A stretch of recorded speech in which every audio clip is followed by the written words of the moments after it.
नमस्कार, मैं हूं राहुल सिन्हा। सभी न्यूज मित्रों का स्वागत है। सत्ता की शुरुआत में सत्ते पे सत्ता, यानी 7 खबरें और दिलचस्प जानकारियां। आज बात करेंगे हिंदुस्तान की ऐसी उड़ान की जो हिंदुस्तान की बढ़ती स्पेस शक्ति का उद्घोष करेगी, जिसे देखकर चीन, पाकिस्तान जैसे देशों को भी ईर्ष्या होगी। चंद्रयान 3 की लॉन्चिंग की तारीख आ गई है। 13 जुलाई को क्या होगा, कैसे होगा, ये देखिएगा। इस खबर में ये संदेश भी है कि हार कर जीतने वाले को इसरो कहते हैं। फिल्म 72 हुए पर सेंसर बोर्ड और फिल्म मेकर्स की लड़ाई और भी तेज हो गई है। ट्रेलर पर सेंसर बोर्ड की कैंची के बाद फिल्म मेकर्स नाराज हैं, वहीं सेंसर बोर्ड की अपनी दलीलें हैं। तमाम आरोपों, प्रत्यारोपों और दलीलों के बीच हम आपको फिल्म के को प्रोड्यूसर अशोक पंडित का विस्फोटक इंटरव्यू दिखाएंगे, जिसमें उन्होंने ब्रेन वॉश, सुसाइड बॉम्बर समेत तमाम सुलगते सवालों पर बेबाक और सटीक जवाब दिया है। सत्ता में देश के 14 राज्यों में बजे खतरे के सैलाब वाले सायरन पर हमने एक खास रील तैयार की है। कहीं पुल टूटकर पानी में बह गया, कहीं चट्टानें चकनाचूर हो गई, कहीं सैलाब की चपेट में सब कुछ समा गया।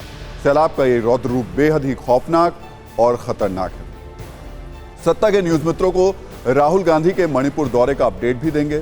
कैसे आज राहुल गांधी की सड़क यात्रा पर संग्राम छिड़ गया, सुरक्षा की वजह से राहुल गांधी के काफिले को मणिपुर के विष्णुपुर में ही रोक दिया गया। इस दौरान जबरदस्त बवाल हुआ। हालांकि यहां से लौटने के बाद राहुल गांधी ने पीड़ितों से मुलाकात भी की और सरकार पर तंज भी किया। आज बिहार दौरे पर पहुंचे गृह मंत्री अमित शाह ने सीएम नीतीश कुमार पर तंज किया। लखीसराय में अमित शाह ने कहा कि पलटू बाबू पीएम मोदी की वजह से सीएम बने। अमित शाह ने कांग्रेस नेता राहुल गांधी पर चुटकी लेते हुए कहा कि 20 साल से कांग्रेस राहुल बाबा को लॉन्च करने की कोशिश कर रही है, लेकिन हर बार फेल हो जाती है। सत्ता के न्यूज मित्रों को विपक्षी नेताओं की मीटिंग वाला अपडेट भी दे दें। विपक्षी दलों की शिमला में होने वाली बैठक की जगह अब बदल गई है। बताया जा रहा है कि यह मीटिंग अब बेंगलुरु में होगी। बैठक का आयोजन 13 और 14 जुलाई को किया जाएगा। विपक्षी दलों के साझा गठबंधन बनाने के लिए पहली संयुक्त बैठक 23 जून को पटना में हुई थी। ट्विटर इस्तेमाल करने वाले सत्ता के न्यूज मित्रों को एक और खास जानकारी दे देते हैं। ट्विटर ने कैरेक्टर लिमिट को अब 25,000 कर दिया है। साथ ही यूजर अब कैरेक्टर के साथ इमेज भी ऐड कर सकेंगे। कंपनी ने अपने ऑफिशियल ट्विटर हैंडल से इसकी जानकारी दी है। ट्विटर ने बताया कि इन फीचर्स का फायदा सिर्फ ब्लू सब्सक्रिप्शन प्लान लेने वाले यूजर को ही मिलेगा। तो सत्ता में आज सबसे पहले हम अपने सभी न्यूज मित्रों को चांद की ओर लेकर चलेंगे। आप कह सकते हैं ये सत्ता की जीरो ग्रेविटी वाली कुंजी है। हम चांद की सतह पर रखी उन उम्मीदों की बात कर रहे हैं जिन्हें पूरा करने के लिए भारत ने 3 साल तक कड़ी तपस्या की, हार्ड वर्क के साथ स्मार्ट वर्क के फॉर्मूले पर काम किया, पिछली गलतियों पर पछताने के जगह उनसे सीख ली, और इसी अथक परिश्रम का नतीजा है कि अब चांद पर जय हिंद करने का और तिरंगा फहराने का वक्त आ चुका है। इसलिए अब आप सब भी अपनी कुर्सी की पेटी बांध लीजिए, क्योंकि देश के 140 करोड़ लोगों की उम्मीदों के साथ हिंदुस्तान का चंद्रयान 3 फिर से मिशन मून के लिए उड़ान भरने वाला है। आज आप सब वो तारीख और वो वक्त अपने देश प्रेम वाले कैलेंडर में सेव कर लीजिए और 13 जुलाई के दिन भारत की सफलता की प्रार्थना कीजिए, क्योंकि इसी दिन इंडियन स्पेस रिसर्च ऑर्गेनाइजेशन यानी इसरो मिशन चंद्रयान 3 को लॉन्च करने वाला है। और ये सब कुछ उस वक्त होगा जब घड़ी में दोपहर के 2:30 बज रहे होंगे। आपको याद होगा सितंबर 2019 में जब चंद्रयान 2 का सफर 47 दिन के बाद बिना पूरी कामयाबी के खत्म हुआ था, तो देश के करोड़ों लोगों का दिल टूट गया था। लेकिन हमारे देश के वैज्ञानिकों ने ना तो अपना हौसला छोड़ा, ना हिम्मत हारी, और अब एक बार फिर वो नया इतिहास बनाने के लिए तैयार है। 13 जुलाई को भारतीय space agency ISRO mission Chandrayaan 3 launch करेगा। इसकी लॉन्चिंग आंध्र प्रदेश के श्रीहरिकोटा सेंटर से की जाएगी। खास बात यह कि चंद्रयान 3 को सतीश धवन स्पेस सेंटर से जियो सिंक्रोनस सैटेलाइट लॉन्च व्हीकल यानी GSLV MK3 की मदद से लॉन्च किया जाएगा। ये 3 स्टेज वाला लॉन्च व्हीकल है, इतना ताकतवर कि इसे बाहुबल के नाम से भी जाना जाता है। चंद्रयान 3 को बाहुबली कहते हैं इसको, और चंद्रयान 3 के चंद्रमा के दक्षिण ध्रुव में उसको उतारा जाएगा। और अगर ये मिशन पूरी तरीके से कामयाब रहा तो इसरो चंद्रयान 3 के जरिए आसानी से चांद की स्टडी कर सकता है, जो दुनिया के किसी भी देश के लिए बहुत बड़ी कामयाबी है। So currently the Chandrayaan 3 spacecraft is fully integrated.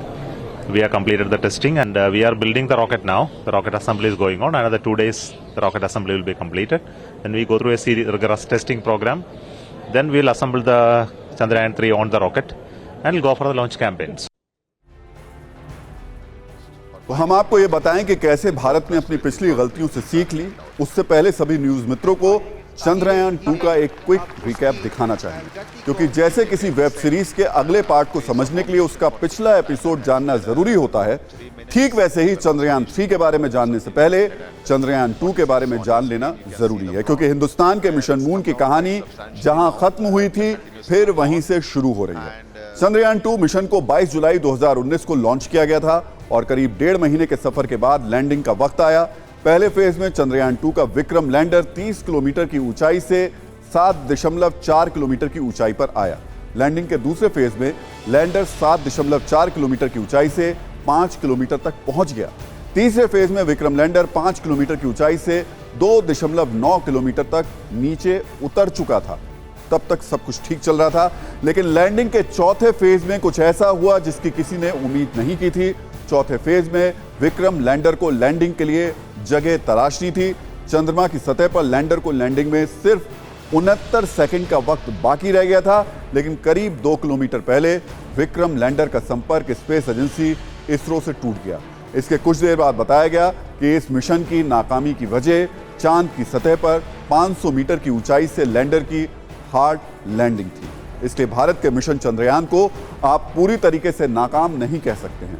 खुद इसरो ने अपने इस मिशन को 95% तक कामयाब बताया था, और ये बात एकदम सच है, क्योंकि पृथ्वी की चंद्रमा से दूरी 3,84,000 किलोमीटर है, जबकि भारत का चंद्रयान 2 3,83,998 किलोमीटर की यात्रा पूरी कर चुका था। यानी सिर्फ 0.0006% जो था उसकी दूरी से ही भारत इतिहास बनाने से रह गया। असफलता को देखने के 2 नजरिए होते हैं। पहला नजरिया हम फेल हो गए, और दूसरा नजरिया हमसे चूक कहां हुई। 7 सितंबर 2019 को हिंदुस्तान के वैज्ञानिकों ने तय किया कि चंद्रयान 2 की नाकामी को वो सकारात्मक नजरिए से देखेंगे और आगे बढ़ेंगे। कमियों को दूर करके फिर से चंद्रयान लॉन्च करेंगे। शायद आपको वो तस्वीर भी याद होगी जब खुद देश के प्रधानमंत्री नरेंद्र मोदी चंद्रयान 2 की लॉन्चिंग के वक्त श्रीहरिकोटा के स्पेस सेंटर में मौजूद थे। मिशन अधूरा रह जाने के बाद भी उन्होंने कैसे इसरो के चीफ रहे के सिवन को गले से लगा लिया था, उनका हौसला बढ़ाया था, वो एक भावुक पल था। तब पीएम ने कहा था, हमारे देश के वैज्ञानिक असफल नहीं हुए बल्कि सफलता के और करीब पहुंच गए। पीएम ने उसी दिन हमारे साइंटिस्ट पर भरोसा जताया था कि वो हिंदुस्तान को फिर खुशियां मनाने का मौका देंगे, और वो तारीख अब आ चुकी है, 13 जुलाई 2023। भले ही कुछ रुकावटें आई हो, रुकावटें हाथ लगी हो, लेकिन इससे हमारा हौसला कमजोर नहीं पड़ा है, बल्कि और मजबूत हुआ है। आज हमारे रास्ते में भले ही एक आखिरी कदम पर रुकावट आई हो, लेकिन इससे हम अपनी मंजिल के रास्ते से डिगे नहीं हैं। हमें पीछे मुड़कर निराशा नहीं होना है, हमें सबक लेना है, सीखना है, आगे ही बढ़ते जाना है और लक्ष्य की प्राप्ति तक रुकना नहीं है। हम निश्चित रूप से सफल होंगे। हम मिशन के अगले प्रयास में भी और उसके बाद के हर प्रयास में भी कामयाबी हमारे साथ होगी। अब खास बात यह कि पिछली बार विक्रम लैंडर के साथ जो कुछ हुआ था वो इस बार नहीं होगा, क्योंकि इस बार हमारे देश के वैज्ञानिकों ने हार्ड वर्क के साथ स्मार्ट वर्क भी किया है। इस बार चंद्रयान 3 के लैंडर की लैंडिंग तकनीक में बदलाव किए गए हैं। साथ ही सैकड़ों सेंसर्स भी लगाए गए हैं जो इसकी लैंडिंग और अन्य कामों में मदद करेंगे। इसरो ने स्पेसशिप को चंद्रमा तक पहुंचाने के लिए 3 हिस्से तैयार किए हैं, जिसे टेक्निकल भाषा में मॉड्यूल कहा जाता है। इसका पहला हिस्सा है प्रोपल्शन। ये वो मॉड्यूल है जो उड़ान भरने में चंद्रयान 3 की मदद करेगा। इसी तरह स्पेसशिप का दूसरा हिस्सा लैंडर मॉड्यूल, जिसकी मदद से स्पेसशिप चांद पर लैंड करेगा। चंद्रयान 3 का तीसरा हिस्सा है रोवर, जो चंद्रमा पर घूमने और उसकी सतह से डिटेल हासिल करने में मदद करेगा। जबकि एक और हिस्सा है ऑर्बिटर, लेकिन सबसे खास बात यह कि चंद्रयान 3 के साथ इस बार ऑर्बिटर नहीं भेजा जाएगा, क्योंकि चंद्रयान 2 का ऑर्बिटर पहले से चंद्रमा के चक्कर काट रहा है। इसलिए चंद्रयान 3 में उसी ऑर्बिटर का इस्तेमाल होगा और उसी से लैंडर और रोवर का संपर्क जोड़ा जाएगा। यानी इस बार वैज्ञानिकों ने उन हिस्सों पर फोकस किया है जहां पिछली बार झटका लगा था, और यही वजह है कि इस बार चंद्रयान 3 से बहुत ज्यादा उम्मीदें हैं। बस प्रार्थना कीजिए कि 13 जुलाई को ये उम्मीद पूरी हो जाए, वैज्ञानिकों की मेहनत सफल हो जाए और भारत इतिहास बनाने में कामयाब रहे। वैसे 1969 में बनी हमारी भारतीय स्पेस एजेंसी इसरो कुछ मिशनों की नाकामियों के बावजूद दुनिया की सबसे कामयाब स्पेस एजेंसियों में शुमार है। आप इसरो को कॉमर्शियल लॉन्चिंग का बादशाह भी कह सकते हैं, और उसका स्ट्राइक रेट भी जबरदस्त है।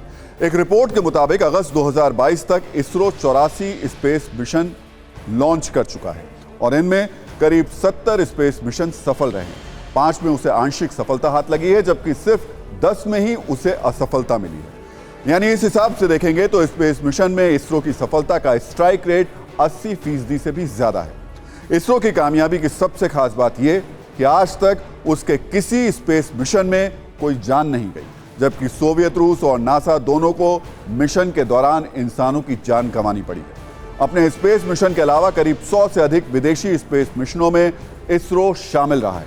यानी अमेरिका के नासा, यूरोपियन स्पेस एजेंसी और रूस के रॉसकॉस्मोस जैसे स्पेस ऑर्गेनाइजेशन भले ही आर्थिक रूप से ज्यादा मजबूत हों, लेकिन स्पेस मिशन की लॉन्चिंग की सफलता के मामले में इसरो भी कम नहीं है।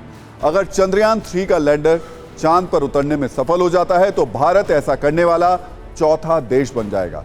इससे पहले अमेरिका, रूस और चीन चंद्रमा पर अपने स्पेसक्राफ्ट उतार चुके हैं। अब सत्ता की कुंजी में हम आपको बताते हैं कि भारत भले ही चंद्रयान 2 से अपना लक्ष्य हासिल ना कर पाया हो, लेकिन बड़ी बात यह कि इसरो ने चांद के दक्षिणी ध्रुव पर अपने निशान 10 साल पहले ही छोड़ दिए थे, जब इसरो के वैज्ञानिकों ने मिशन चंद्रयान 1 के जरिए चांद के दक्षिणी ध्रुव पर पानी की खोज की थी। वो तारीख थी 22 अक्टूबर 2008 की। यानी आज से करीब 15 साल पहले भारत ने अपना पहला मिशन मून लॉन्च किया था, जब चांद की सतह पर चंद्रयान का मून इंपैक्ट प्रोब यानी MIP लैंड हुआ था। और सबसे खास बात यह कि उस पर तिरंगा भी बना था। इस कामयाबी के करीब 11 साल बाद 22 जुलाई 2019 को इसरो ने चंद्रयान 2 मिशन लॉन्च किया, लेकिन जैसा हमने आपको पहले बताया कि यह मिशन पूरा होने से सिर्फ 69 सेकंड पहले दूर हो गया, यानी पूरा नहीं हो पाया। इसलिए इसे 95% कामयाब बताया गया, क्योंकि सिर्फ 2 किलोमीटर पहले विक्रम लैंडर का संपर्क इसरो से टूट गया था। लेकिन अब जो 2019 में नहीं हो सका वो 2023 में करने का वक्त आ चुका है, जब सतीश धवन स्पेस सेंटर से भारत चंद्रयान 3 मिशन लॉन्च करने जा रहा है। वैसे आपको बता दें कि जुलाई के महीने का चांद से बहुत गहरा रिश्ता है। 54 साल पहले वो जुलाई का ही महीना था जब अपोलो 11 मिशन के जरिए चांद की सतह पर पहली बार किसी इंसान के कदम रखने में कामयाबी हासिल हुई थी। 20 जुलाई 1969 को नील ने चांद की सतह पर सफल लैंडिंग की थी। अब भारत भी इसी कामयाबी को हासिल करने की दिशा में तेजी से आगे बढ़ रहा है। चंद्रयान 3 इस दिशा में एक बड़ा कदम है जो 13 जुलाई को लॉन्च होगा, और इस बात की पूरी उम्मीद है कि हमारे देश के वैज्ञानिकों की ये मेहनत रंग लाएगी। चंद्रयान 3 मिशन चांद पर सफलता के झंडे गाड़ेगा और स्पेस से होगा जय हिंद का उद्घोष। हार को जीत की तरफ मोड़ने वाली इस कहानी में युवाओं के लिए बहुत बड़ी प्रेरणा है। और सत्ता में अब बात करते हैं उस फिल्म की जिसके ट्रेलर पर महासंग्राम छिड़ा है। फिल्म का नाम है 72 हूरें। आरोप है कि आदिपुरुष को आराम से पास करने वाले सेंसर बोर्ड की तरफ से इस फिल्म के ट्रेलर पर जानबूझकर कैंची चलाई गई। 72 हूरें के ट्रेलर पर सेंसर बोर्ड के रवैये को लेकर लगातार सवाल उठ रहे हैं। इस बीच ये विवाद आज और गहरा हो गया। सेंसर बोर्ड अब ये कह रहा है कि उस पर जो आरोप लगाए जा रहे हैं वो निराधार है और कई गुमराह कर देने वाली रिपोर्ट्स दिखाई जा रही हैं। 72 हूरें को ए सर्टिफिकेट दिया गया है, जबकि ट्रेलर अभी प्रक्रिया के तहत परखा जा रहा है और ट्रेलर में बदलाव करने को भी कहा गया है। जबकि अशोक पंडित कह रहे हैं कि फिल्म पास हो चुकी है तो ट्रेलर पर आपत्ति क्यों। अशोक पंडित की फिल्म का ट्रेलर यह संदेश देता है कि यह फिल्म आतंकवाद की सच्ची घटना पर आधारित है। इसमें भोले भाले युवक को आतंकवादी बनाने की कहानी है। हूरों की तलाश में आतंकवादी बनने की स्टोरी है। इस फिल्म के ट्रेलर पर जो घमासान मचा है, उसके बीच फिल्म के को प्रोड्यूसर अशोक पंडित ने TV9 भारतवर्ष से खास बातचीत की ताकि इस विवाद को हमारे न्यूज मित्र पूरी तरीके से समझ सकें। थोड़ी देर पहले हमने अशोक पंडित से हर वो सवाल किया जो आपके मन में उठ रहा होगा। उनका क्या जवाब है, ये भी सुनिए। मेरा सवाल पहला आपसे यही है, इस सेंसर बोर्ड की कैंची खो गई थी क्या आदि पुरुष की वक्त, जो अब 72 हूरे में मिल गई है? एक फिल्म जिसे नेशनल अवार्ड मिलता है, जिसे इफी में अवार्ड मिलता है, फिल्म को सराहा जाता है और फिल्म की मेकिंग की तारीफ होती है और कहा जाता है कि ये फिल्म जो है it's a need of the hour और ऐसी फिल्में बननी चाहिए, तब जाके नेशनल अवार्ड मिलता है। आप इस फिल्म को नेशनल अवार्ड देते हो, उसी फिल्म के अंश से एक 2 मिनट का ट्रेलर बनता है और आप ये कहते हो कि उस ट्रेलर के कुछ 4 शॉट 3 शॉट्स निकाल दीजिए, उसके बाद हम आपको अप्रूव करेंगे। ये जो कॉन्ट्रडिक्शन है, ये एक आम आदमी के तौर पे मुझे समझ में नहीं आता। अगर हमने एक भी फ्रेम, एक भी शॉट बाहर का लगाया होता जो फिल्म में नहीं है, मैं आपके डिसीजन को मानने के लिए तैयार था। ये कौन लोग हैं जो सेंसर बोर्ड में बैठे हुए हैं, जो ये डिसीजन लेते हैं और ह्यूमिलेट करते हैं एक नेशनल अवार्ड फिल्म मेकर को, नेशनल अवार्ड विनिंग फिल्म को, और कहते हैं कि आप इसमें से काटिए। और ये मामला सिर्फ सोच और समझ का है या फिर कुछ सेलेक्टिव सोच वाला मामला भी दिख रहा है आपको इसमें? देखिए, मैं जब तक वो इसका जवाब नहीं देंगे तो मैं इसके लिए क्या कह सकता हूं, इसका एक्सप्लेनेशन तो उनको देना है। मैं तो हैरान हूं, सिलेक्टिव सोच भी हो सकती है, और सिलेक्टिव सोच तब कहां थी जब आपने फिल्म को नेशनल अवार्ड दिया। ऐसा तो नहीं कि 72 हूरे को लेकर जो विवाद हुआ बहुत तेजी से पिछले कुछ दिनों में देखने को मिला, एक बड़ी वजह ये रही है उसको लेकर के? अगर ऐसे ही विवादों के बेसिस पे सेंसर बोर्ड डिसीजन लेना शुरू करेगा तो इस देश में फिल्में बननी बंद हो जाएंगी। यहां पर कोई फिल्म बनाएगा नहीं। फिर तो ऊपर वाला ही मालिक है, कैसे फिल्म बनाएगा आदमी, क्या सोच के फिल्म बनाएगा, ये तो फिर बात की बात है, तो देखा जाएगा। सेंसर बोर्ड ऐसी फिल्मों को तो पास कर रहा है और बड़े आराम से लोगों तक पहुंचा रहा है जो लोगों के सेंटीमेंट्स को हर्ट कर रही हैं जी। और ऐसी फिल्में जो नेशनल अवार्ड जीत रही हैं उनके ट्रेलर को रोका जा रहा है। आपको लग रहा है कि वहां बैठे हुए कुछ लोग कुछ खास सोच के साथ आगे बढ़ रहे हैं इस मामले में? यही तो ट्रेजेडी है राहुल जी, आप बिल्कुल सही कह रहे हैं। जो चीजें काटनी चाहिए आप वो नहीं काट रहे हो। जिस फिल्म को आपने नेशनल अवार्ड दिया, जिस फिल्म को आपने सराहा है, उसमें से आप शॉर्ट काटने को बोल रहे हो हमें ट्रेलर के लिए। या तो आप ओवर कॉन्शियस हो गए हो कि यहाँ इतना शोर मच गया, इतनी बेइज्जती हुई है, तो चलो हम एक्स्ट्रा कॉन्शियस हो जाते हैं, चलो ये निकाल दो, वो निकाल दो, ये निकाल दो। ऐसे टेम्परामेंटली आप काम नहीं कर सकते हो ना। आपको लॉजिकली काम करना पड़ेगा ना। और सबसे बड़ी बात क्या है राहुल जी, मैं आपको बताऊं, मैं बहुत ओपनली आपसे बताना चाहता हूं कि सेंसर बोर्ड एक फॉर्म ऑफ आर्ट को चुनता है, चीजों को चुनता है। जब सेंसर बोर्ड के जो सीईओ हैं या कोई भी सीईओ, मैं किसी एक पर्टिकुलर इंसान का नाम नहीं लेना चाहता हूं, वो सीईओ जो डिसाइड करता है इस फिल्म का फेट, वो सीईओ किसी रेलवे बोर्ड का आदमी तो नहीं हो सकता, एक्स रेलवे बोर्ड का आदमी नहीं हो सकता है।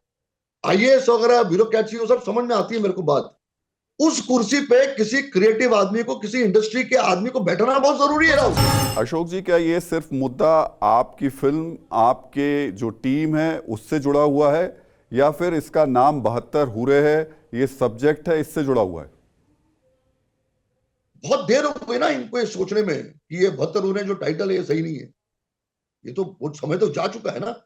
आपने तो फिल्म को सेंसर सर्टिफिकेट दे चुके हैं। आप ट्रेलर में से शॉर्ट काट के आप क्या कर लेंगे?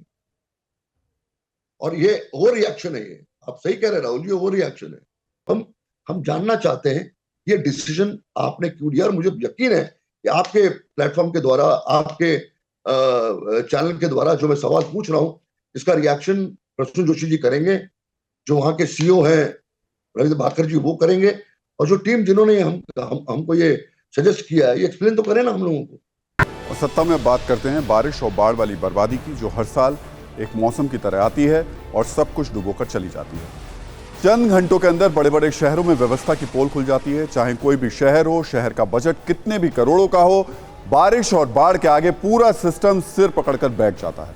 देश के अलग अलग राज्यों में बारिश से कैसे हालात बिगड़ चुके हैं, इसका एक अपडेट आपको दे देते हैं। बहुत सारे लोग बारिश के मौसम को चाय पकौड़े और मस्ती से जोड़कर देखते हैं। उनके लिए ये राहत की बूंदें होती हैं जो बहुमंजिला इमारतों और सोसाइटीज़ की बालकनी से बहुत ही सुखद महसूस होती हैं।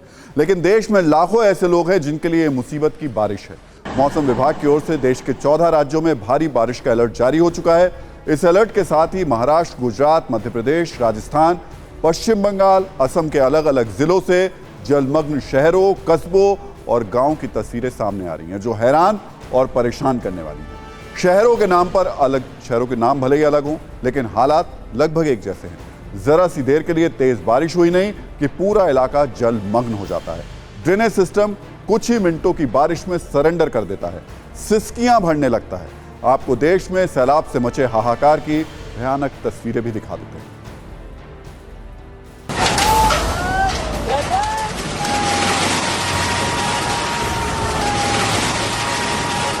भारी बारिश की भयावह तस्वीर छत्तीसगढ़ के दुर्ग से देखने को मिली है, जहां कुछ ही सेकंड में एक पुल ने जल समाधि ले ली।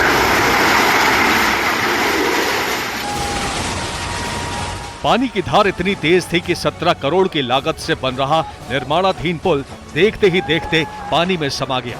सगनी घाट पर शिवनाथ नदी पर यह पुल बनाया जा रहा था।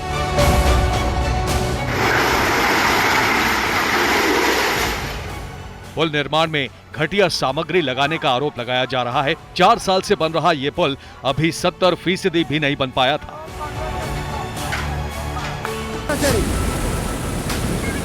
मध्य प्रदेश में भी सैलाबी सितम अपने चरम पर है। डिंडोरी में उफनती लहरों और तेज धार के बीच एक बाइक नदी में बह गई।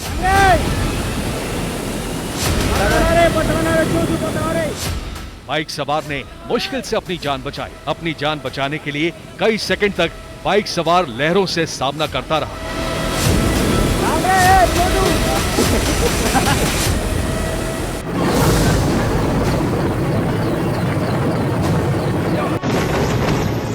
मध्य प्रदेश के सिवनी में भी बाढ़ की विनाश लीला देखने को मिली, जब खरपड़िया के पास टापू पर 5 लोग फंस गए। वैनगंगा नदी पर अचानक आए तेज बहाव की वजह से सभी लोग घंटों फंसे रहे। बाद में हेलीकॉप्टर की मदद से इन लोगों का रेस्क्यू किया गया।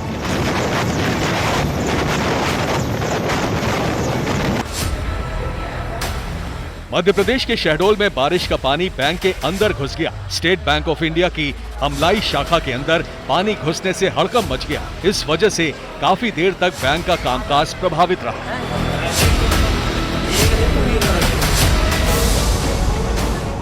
राजस्थान के कई जिलों में भारी बारिश हो रही है। सीकर के कई इलाकों में भारी बारिश से जल भराव है। फतेहपुर शेखावाटी में बस स्टैंड तालाब बन गया। सड़कें पानी के अंदर डूब गई। इस तस्वीर में देख सकते हैं कैसे कार का आधा हिस्सा पानी में डूब गया। महाराष्ट्र में लगातार बारिश की वजह से कई शहरों में बाढ़ जैसे हालात हैं। ठाणे में जल जमाव की वजह से लोगों को भारी परेशानी हो रही है। महाराष्ट्र के कई शहरों में भारी बारिश का अलर्ट जारी किया गया है। गुजरात के कई जिलों में बाढ़ से हाहाकार है। मौसम विभाग ने गुजरात में 4 दिनों तक भारी बारिश की आशंका जताई है। सबसे ज्यादा 2 इंच से 6 इंच तक बारिश दक्षिण गुजरात में हुई। जूनागढ़ में मूसलाधार बारिश से शहर में बाढ़ जैसे हालात बन गए हैं।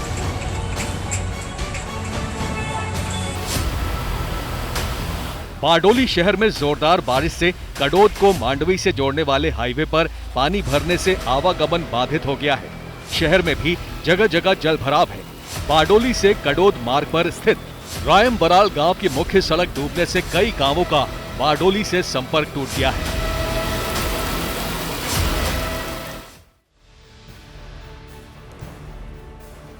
तो बाढ़ की ये समस्या हर साल की है। हर साल इसी तरह हमारा सिस्टम सैलाब के आगे घुटने टेक देता है।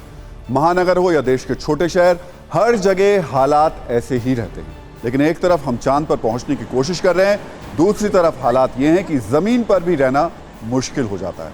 ये मामला बेहद गंभीर है। लिहाजा हमने बाढ़ पर जब शोध किया तो जाना कि भारत के करीब 12.5% हिस्से में हर साल बाढ़ आती है। दुनिया भर में बाढ़ के कारण होने वाली मौतों का 20% हिस्सा अकेले भारत में। भारत में 1980 से 2017 के बीच 278 बार बाढ़ आई है, जिसमें 75 करोड़ लोग प्रभावित हुए हैं। कुछ ऐसे राज्य हैं जैसे उत्तर प्रदेश, असम, बिहार, पश्चिम बंगाल, ओडिशा, केरल और आंध्र प्रदेश, जहां हर साल बाढ़ आती है। जाहिर है इस बाढ़ से मुकाबला करने के लिए और अपना नुकसान कम करने के लिए आधुनिक टेक्नोलॉजी पर आधारित सॉलिड प्लानिंग की जरूरत है। गुजरात में बाढ़ से सबसे ज्यादा बिगड़े हालात हैं। मौसम विभाग ने गुजरात के 10 जिलों के लिए येलो अलर्ट जारी किया है। वहीं सौराष्ट्र के भावनगर और अमरेली में भारी बारिश की चेतावनी है। कई इलाकों में तेज बारिश हो भी रही है। मौसम विभाग की माने तो 30 जून से 2 जुलाई के बीच पूरे गुजरात, दमन दीव, दादरा नगर हवेली में पूरी तरीके से जबरदस्त बारिश देखने को मिल सकती है। इस वक्त गुजरात में भी सबसे ज्यादा बारिश दक्षिण गुजरात में हो रही है। दक्षिण गुजरात के बारडोली में 151 मिलीमीटर बारिश दर्ज की गई है। यहाँ निचले इलाकों में सड़क पर कई फीट तक पानी इकट्ठा हो गया है। हालात ये हैं कि लोगों का घर से बाहर निकलना मुश्किल है। यहाँ तक कि मंदिर भी सैलाब की चपेट में आ गए हैं। कुछ इसी तरीके के हालात सूरत में हैं। यहाँ कई लोगों के घर 3 से 4 फीट तक पानी में डूब गए हैं। ग्रामीणों को सुरक्षित ठिकानों पर पहुंचाया जा रहा है। सड़कें जलमग्न होने से कई गांवों का शहरों से संपर्क टूट गया है। आने वाले दिनों में सूरत पर मानसून की बारिश का प्रकोप और बढ़ सकता है। तो चाहे देश का महानगर हो या छोटा शहर, चाहे उत्तराखंड और हिमाचल प्रदेश का पहाड़ हो या फिर पंजाब और हरियाणा के मैदानी इलाके, राजस्थान हो या गुजरात, पानी कहर बनकर बरस रहा है। बड़े बड़े शहर जलभराव की समस्या के सामने फेल हो गए हैं। कुछ सेकंड की न्यूज रील में बारिश और बाढ़ की मार एकदम नजदीक से देखिए।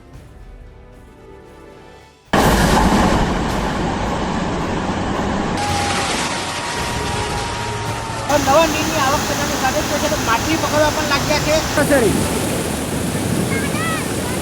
चंडीगढ़ और आसपास के इलाके में चंद घंटे की बरसात हुई है और उसके बाद चंडीगढ़ अंबाला नेशनल हाईवे जो कि दिल्ली को चंडीगढ़ से जोड़ता है वो एक तरह से किसी बरसाती नदी या नाले में तब्दील हो गया। आप देखिए ये नेशनल हाईवे है जहां पर गाड़ियां किस कदर पानी में से निकल रही हैं, रेंगते हुए निकल रही हैं और काफ़ी ज़्यादा दिक्कत आ रही है। घुटने घुटने पानी यहाँ पर भरा हुआ है।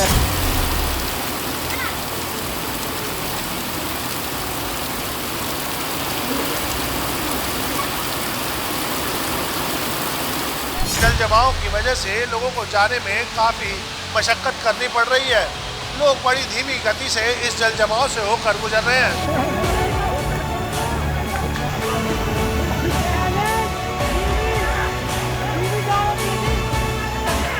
मुंबई में लगातार हो रही बारिश के चलते भाईखला इलाके में एक पुराना पेड़ गिर गया जिसकी चपेट में आने से एक शख्स की मौत हो गई, जबकि एक अन्य शख्स घायल है जिसे इलाज के लिए अस्पताल में भर्ती कराया गया है।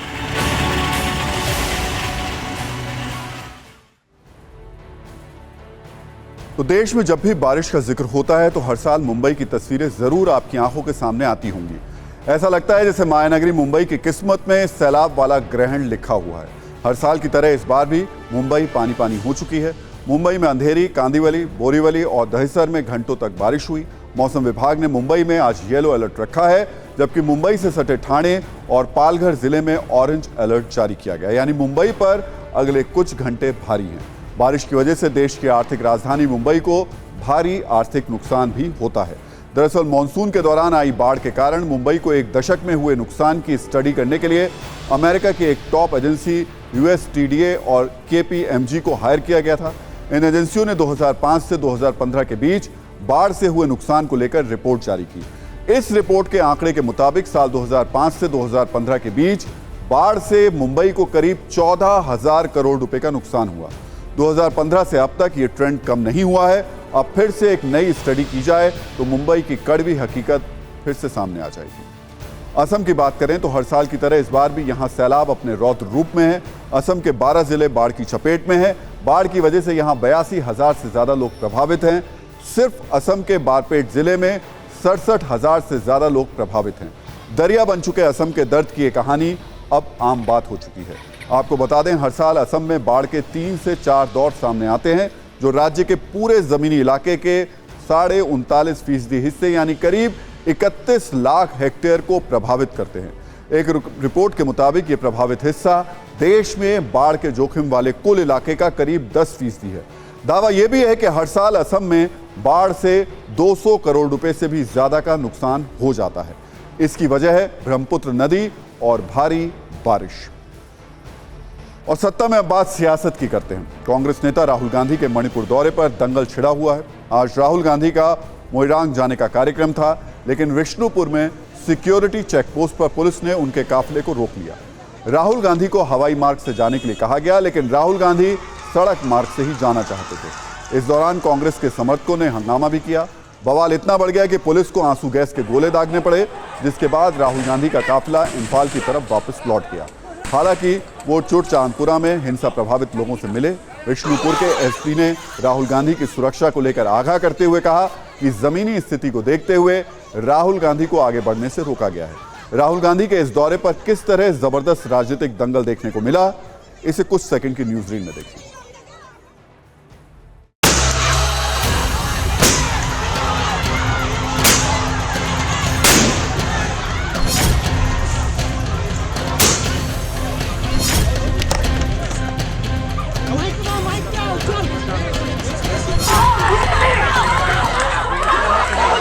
जब सिचुएशन कंट्रोल की तरफ बढ़ रहा है, अब गोली नहीं चल रही है, लोग एक दूसरे को नहीं मार रहे हैं, वैसे में राजनीति के माध्यम से अगर माहौल को बिगाड़ने की कोशिश की जाती है तो ये उचित नहीं। या आज राहुल जी हो जो खुद पहुंच गए हैं और चाहते हैं कि यह हिंसा रुक जाए, लेकिन उनको रोका जा रहा है।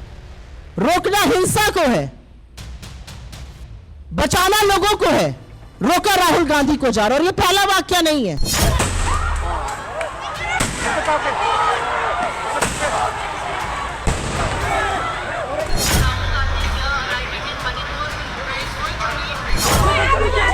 चलो चलो चलो। वहाँ की जो एडमिनिस्ट्रेशन है उससे तालमेल करते कुछ करें तो कोई दिक्कत नहीं, परंतु सिर्फ इसलिए कि मुझे फोटो ऑफ करना है, मुझे नेतागिरी करनी है या मुझे वहाँ जाकर लोगों में समस्या खड़ी करनी है, उसमें दिक्कत हो सकती है। प्रधानमंत्री ने अब तक मणिपुर का एम भी नहीं निकाला उनके मन की बात में। अगर राहुल गांधी जा रहे हैं, लोगों से डायलॉग कर रहे हैं तो अच्छी बात। राहुल गांधी जैसे हम ये भी अपील करेंगे, आने वाले दिनों में ऑल पार्टी डेलीगेशन के साथ मणिपुर जाइए। ओह, तो देखिए सत्ता में आज का टाइम खत्म हो गया, लेकिन सभी न्यूज़ मित्रों से हमारी न्यूज़ रिक्वेस्ट है कि वो सत्ता की न्यूज़ को ज़्यादा से ज़्यादा शेयर करें और अपने सुझाव हमें व्हाट्सएप जरूर करें।